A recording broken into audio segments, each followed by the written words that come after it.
Apa sih yang melatar belakangi terbentuknya Kabinet Burhanuddin Harahap? Kira-kira siapa aja sih tokoh-tokoh yang ada di dalam Kabinet Burhanuddin Harahap? Apa aja sih keberhasilan diraih oleh Kabinet Burhanuddin Harahap? Dan apa aja sih kegagalan yang dialami oleh Kabinet Burhanuddin Harahap? Lalu, apa sih kesimpulan dari materi Kabinet Burhanuddin Harahap?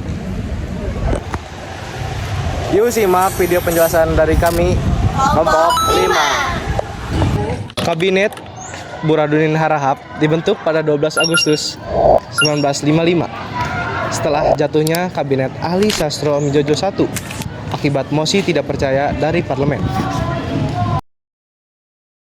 Situasi politik Indonesia saat itu sangat tidak stabil karena sering terjadinya pergantian kabinet akibat konflik antar pihak dalam parlemen, terutama pada partai-partai besar seperti Masyumi, PSI, dan MI, serta kondisi ekonomi Indonesia yang menurun akibat tingginya inflasi dan menurunnya kepercayaan publik terhadap pemerintah. Kabinet Burhanuddin Harahap dimaksudkan menjadi kabinet transisi yang bersifat sementara dan netral dengan mempunyai tugas utama yaitu menjalankan atau menyelenggarakan pemilihan umum pertama di tahun 1955 secara jujur dan aman, serta membuat dasar bagi pemerintahan yang lebih stabil di masa berikutnya. Kabinet ini memiliki tokoh-tokoh penting. Beberapa di antaranya adalah pimpinan kabinet yang terdiri dari Burhanuddin Harahap yang menjadi Perdana Menteri yang berasal dari Partai Masyumi.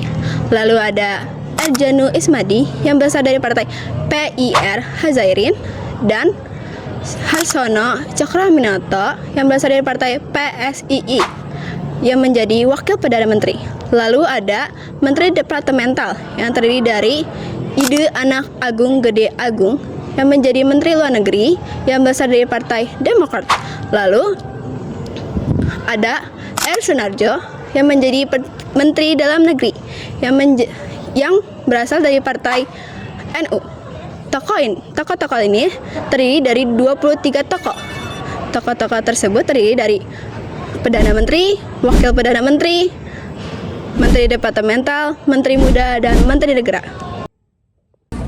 Jadi, keberhasilan yang diraih oleh Kabinet Burhanuddin Harahap itu di antaranya yang pertama, meningkatkan stabilitas politik. Kabinet ini juga berhasil meningkatkan stabilitas politik yang cukup baik selama masa pemerintahannya. Yang kedua, membentuk parlemen baru. Kabinet Burhanuddin Harahap juga berhasil membentuk parlemen baru setelah pemilu 1955. Dan yang ketiga, menyelesaikan masalah hukum.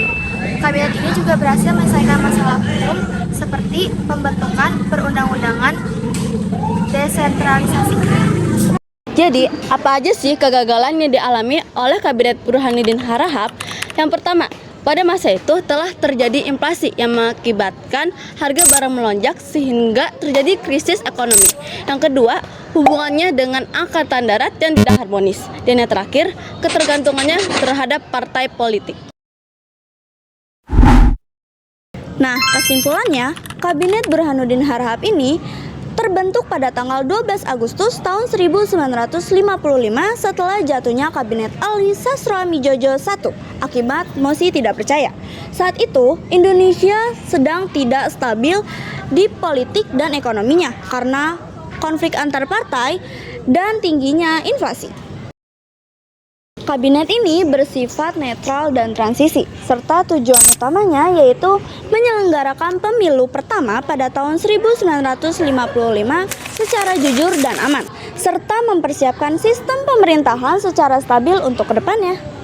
Kabinet ini menjabat dari tanggal 11 Agustus tahun 1955 hingga 3 Maret tahun 1956 dengan Kabinet Burhanuddin Harahap sebagai Perdana Menteri lalu merangkap sebagai Menteri Pertahanan, juga dengan dibantu tokoh-tokoh penting lainnya.